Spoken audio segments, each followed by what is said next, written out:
திருப்பத்தூர் மாவட்டம் நாற்றம்பள்ளியில் ஈமசடங்கு உதவித்தொகை பெற 2000 ரூபாய் லஞ்சம் வாங்கிய பெண் வட்டாட்சியர் வெள்ளியம்மாள் லஞ்ச ஒழிப்பு போலீசாரிடம் கையும் களவுமாக சிக்கிய நிலையில் அவர் திடீரென மயங்கி விழுந்ததால் பரபரப்பு ஏற்பட்டது. இதுகுறித்தான கூடுதல் விவரங்களோடு இணைகிறார் நமது செய்தியாளர் நித்யானந்தன். வணக்கம் நித்யானந்தன், விவரம். ஜெயஸ்ரீ, திருப்பத்தூர் மாவட்டம் நாற்றம்பள்ளி பகுதியைச் சேர்ந்த பெருமாள் மனைவி மலர். இவர் பார்த்தோம்னா கடந்த ஒரு மாதத்திற்கு முன்பு இயற்கை மரணம் அடைந்துள்ளாரு. இயற்கை மரணம் அடைந்த ஈமச்சடங்கு அரசு அறிவித்துள்ள 25,000 பணத்தை பெற பெருமாளுடைய மகன் சேகர் என்பவர் நாற்றம்பள்ளி தனி வட்டாட்சியர் வள்ளியம்மாளிடம் மனு கொடுத்திருக்காரு. இதன் காரணமாக பார்த்தோம்னா பணத்தை கொடுக்க சேகரிடம் சமூக நல பாதுகாப்பு திட்ட தனி வட்டாட்சியர் 3,000 ரூபாய் பேரம் பேசியிருக்காங்க. அப்போது சேகர் 2,000 ரூபாய் மட்டும் பணம் கொடுக்கறதாக தனி வட்டாட்சியர் சம்மதம் தெரிவிச்சிருக்காரு.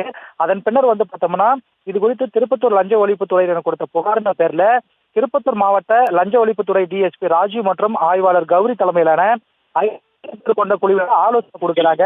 அந்த ஆலோசனைப்படி பார்த்தோம்னா சேகர் ரசாயனம் தடவிய பணத்தை லஞ்ச ஒழிப்புத்துறையினர் கொடுத்து அனுப்பியதன் காரணமாக அந்த பணத்தை தனி வட்டாட்சியர் வள்ளி அம்மாருக்கு கொடுக்கும் போது மறைந்திருந்த லஞ்ச ஒழிப்புத்துறையினர் கையும் களவுமாக பிடிக்கிறாங்க.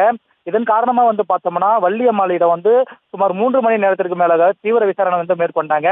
அப்போது திடீரென தனி வட்டாட்சியர் வள்ளி அம்மாள் மயக்கம் ஏற்பட்டு கீழே விழுறாங்க. அதன் பின்னர் லஞ்ச ஒழிப்புத்துறையினர் 108 ஆம்புலன்ஸ் தகவல் தெரிவிக்கிறாங்க. பின்னர் அவங்க மீட்டு நாற்றம்பள்ளி அரசு மருத்துவமனைக்கு அனுப்பி வைக்கிறாங்க.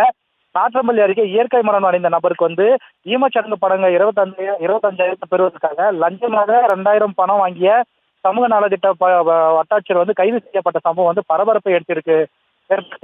ஜெயஸ்ரீ, விவரங்களுக்கு நன்றி நித்யானந்தன்.